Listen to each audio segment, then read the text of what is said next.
Hello everyone, I am Harshal Tangade. I am a second year master's student of Power Mechanical Engineering Department from National Tsinghua University.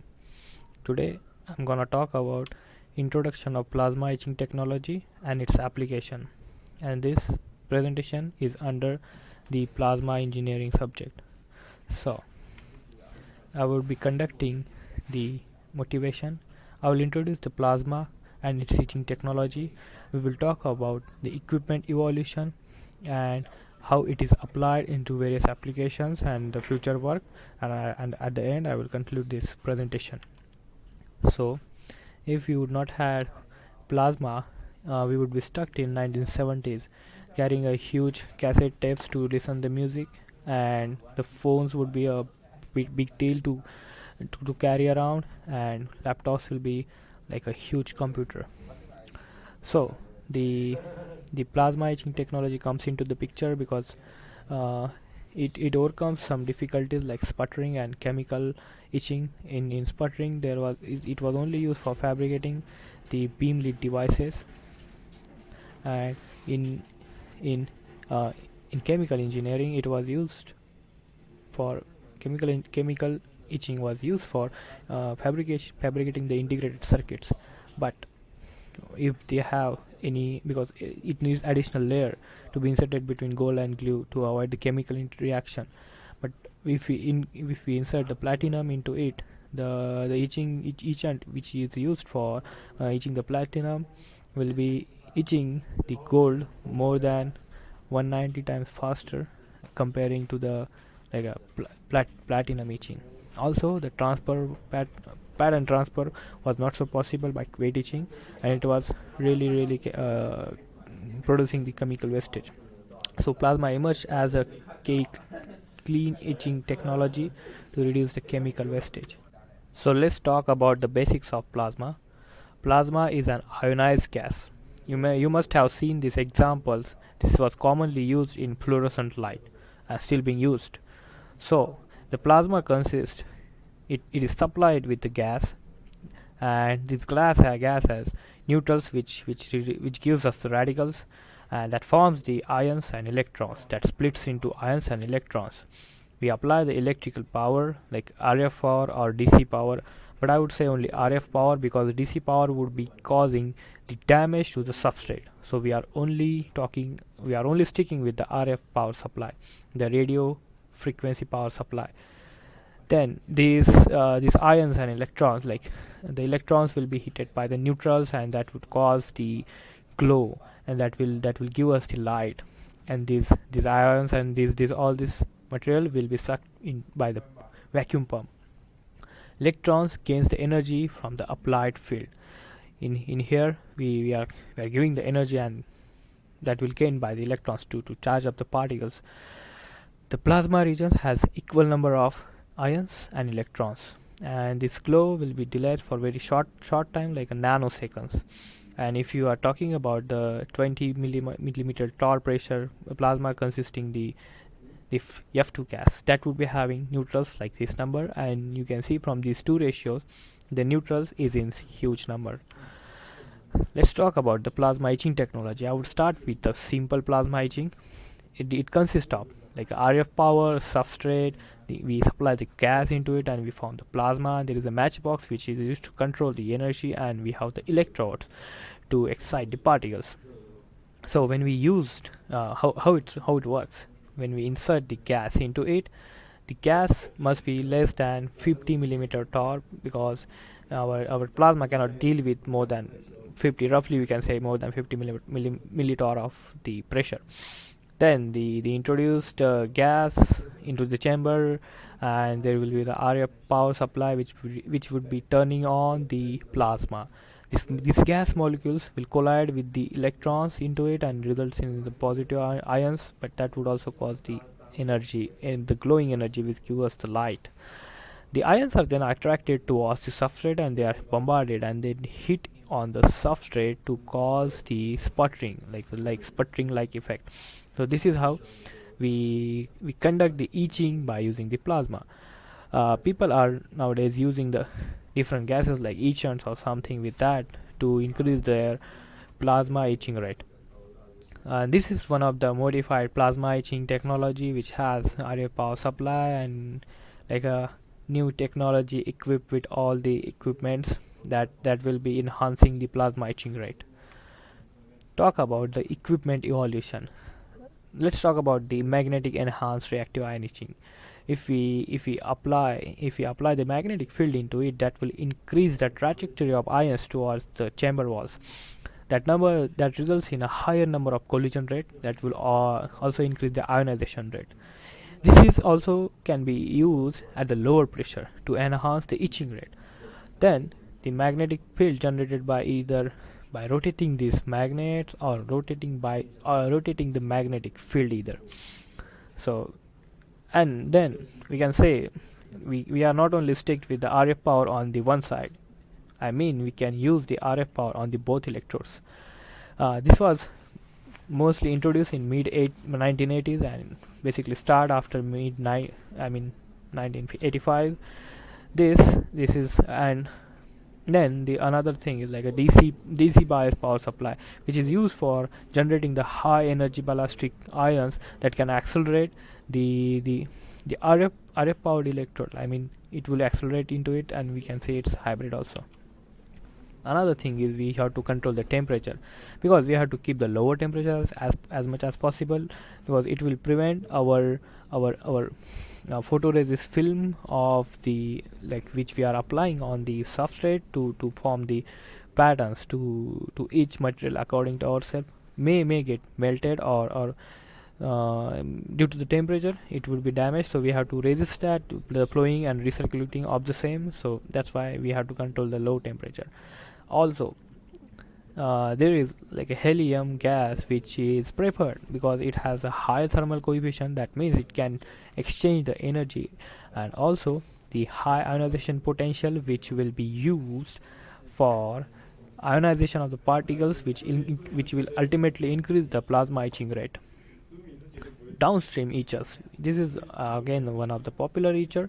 As you can see that there is a plasma, and the plasma will cause the plasma will be containing some another particles which will be causing some damage to the substrate. So we should not allow the plasma to transfer into it. We just allow the neutral particles to bombard into it, which would not cause any damage and prevent the UV radiation. Only neutrals reach at the substrate. No any other particles should be reached at it. Etchers are also used for the isotropic etching, and these are also used for resisting the stripping. Then the power supply maybe are divided into the three types, like inductive coupled power source, electron cyclotron resonance source, and then the helicon source. Talking about the inductive coupled source, a coil source maybe outside of the chamber is used to generate the plasma, and which this is used when the operating pressure is about few millitorr to 10 millitorr, not more than that. Then this type of power source will be using the radiation which is launched through the dielectric window into it by and there will be a low pressure volume containing gas to be ionized, and we are using this basically for silicon or aluminum etching. Also, this helicon source is not so commercialized because of its special design antenna shape, and it will operate at a megahertz frequency range, and there will be the axial magnetic field that will produce a pounded whistler wave, and not really used for commercial application, as I already told you. The basic consideration, we have to consider some facts, some parameters which will be useful for enhancing the ion assisted etching. The etching mainly depends on, as we know, ion flux of the neutral species. The vaporization of the product. First, I will talk about the vaporization of the product. In equilibrium of the closed system, we say evaporation rate is equal to impingement rate. So keeping this into mind, just calculate the impingement rate that is given by this. The where n is the number of density and v is the velocity of the ions. Then also we can say the v is in this formula. Well, k is the Boltzmann constant and T is the temperature, and we can ultimately find the Fi, the impingement rate. to find the pressure, I mean vapor pressure, we have this formula, and if we combine it with that, at the end we will get the impeachment rate like this. And we also know impeachment rate is equal to vaporization rate, so we can say vaporization rate is equal to this. Why we need that? Because more the vaporization rate, there will be more more the evaporation rate, there will be more vaporization rate, that will be again causing the more ionization, so that will be useful for us. Although it is seen that it is not really limited by the vaporization rate, because some products are like having less volatility but still are good etchers. Also adsorption and etching by neutrals plays important role, because we have to find that we have to find the probability of absorption into it by using the sticking coefficient, and this theta is the relative density which varies from 0 to 1. When the all sites are occupied, the probability of absorption is 0, because there will be no room for adsorption. And third is inductive induced etching reaction. Like if we solely use the ions to etch, or solely use the neutral fluxes to etch, that would be that would be having less etching rate. But if we sum up the both ion and neutral fluxes, that will be quicker than even the sum of sputtering and chemical etching rates. The argon assisted etching is used with the for the fluorinated Si surface. This process in which we bombard the ion onto it, and the chemical reaction also occurs, that leads to the formation of some products which can be desorbed, and that is not really useful.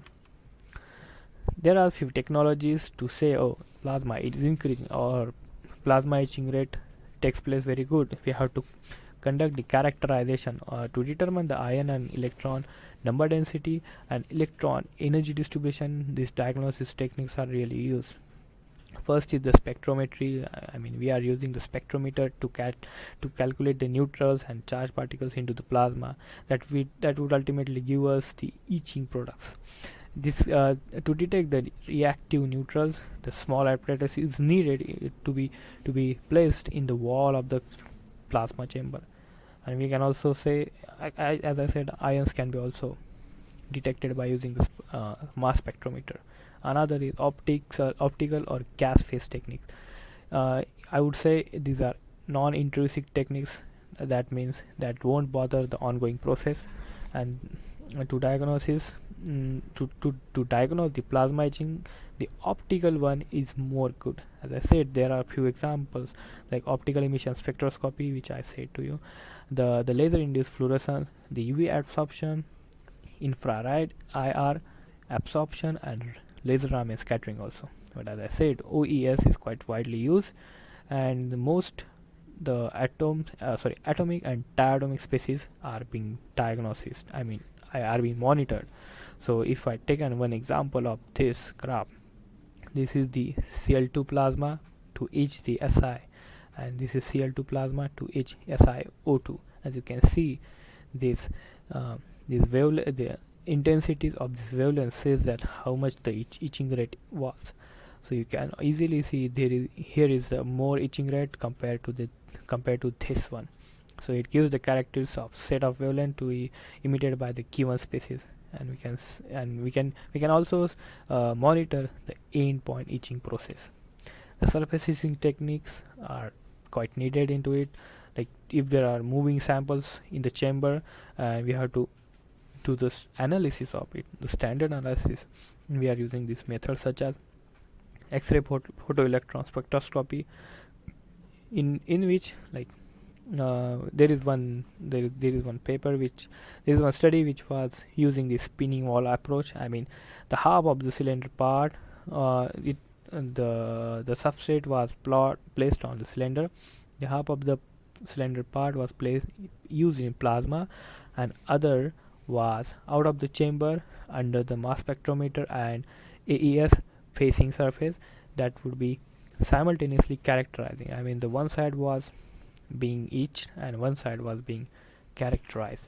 But I would say in electron spectroscopic technique, they are needed to be done after the etching.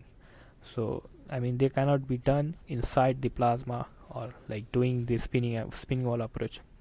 Hence we have to take it out uh, and have to characterize it, but it should be in the vacuum to avoid the exposure. So we need to make sure that it should not come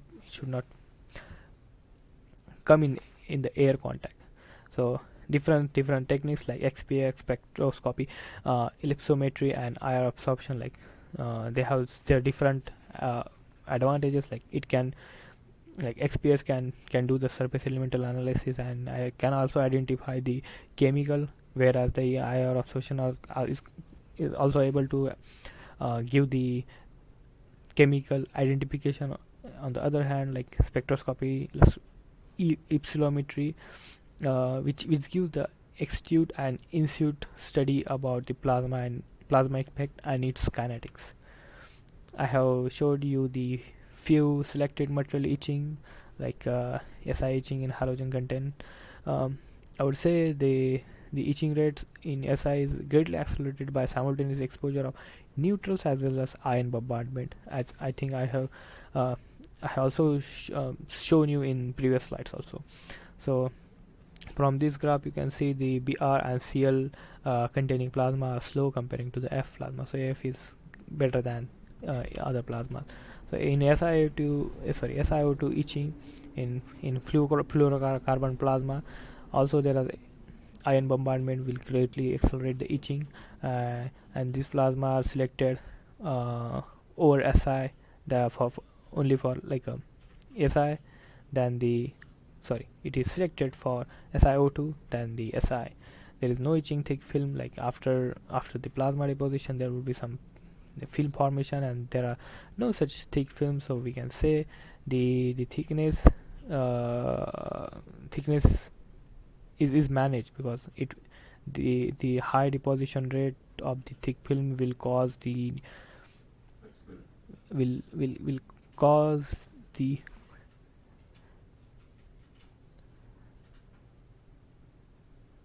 insulated layer on it. So that's why we don't need that. As I also said, the insulated layers, as we don't want, so we are using the low dielectric constant metal, like containing carbon and silica.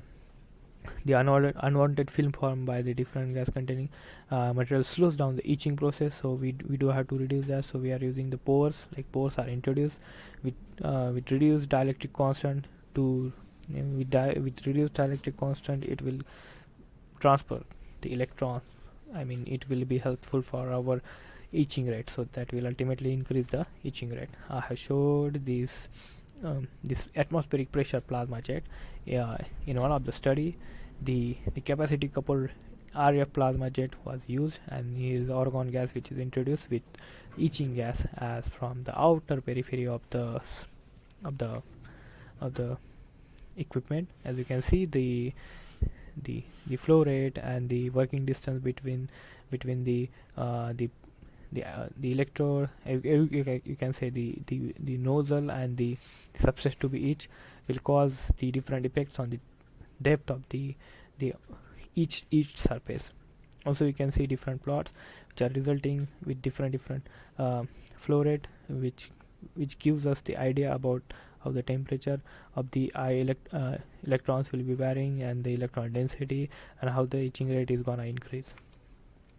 There are a few like examples also, like you can see the very fine, like very small, you can say the micro machining has been done. Also the very high aspect ratio holes are also being etched. We can see the trenches, and the etch profiles are also possible. Talking about the issues, like there are some there are some tapered corner which may cause by increasing the yield per ion at the corners. That is dependent on the ion flux energy. Also necking is observed in some cases, as some people say that it is due to the polymer deposition at the high top contact, but it's not really sure. Micro trenching is crossed by when there is like a electron bombardment on the wall. The electrons will move like this, and that will cause the stranges over the walls, and the striation, like the rough surface you can see on the wall of the edge surface, which are not also desirable. Future work, I would say we have to use very tight controls on process variables, and there should be high selectivity, and we should not compromise with the damage.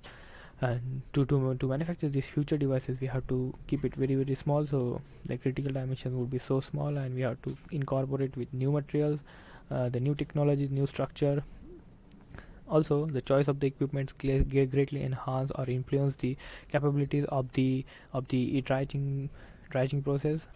So this will be the dominating future etching technology. Sorry, that would be the dominating parameters for future etching technologies and equipment like this.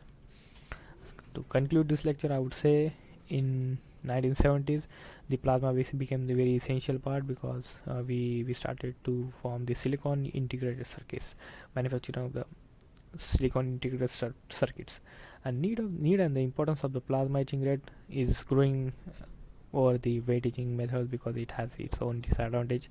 We have seen that AF atoms are greatly used because of its high etching rate, uh, but the chlorine containing plasma is also been showing the good results.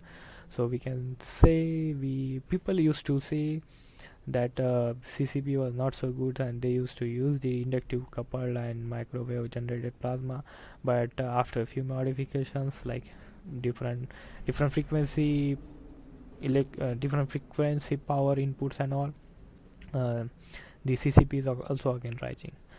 The positive ions bombardment keeps on the horizontal surface, like ion bombardment will allow the clean surface, and as usual, there is maybe the chemical etching also. So, and also the etching rate, the dielectric constants, like the insulting material with dielectric constants lower than Si2 have to be emerged, are emerged without any modification of the equipment. And plasma is taking on more of the traditionally tasks carried out by the lithography. I mean, we are replacing the lithography by some plasma etching. There are a few references which I used in this presentation, as I have listed here. And thank you for listening to my talk. Thank you very much.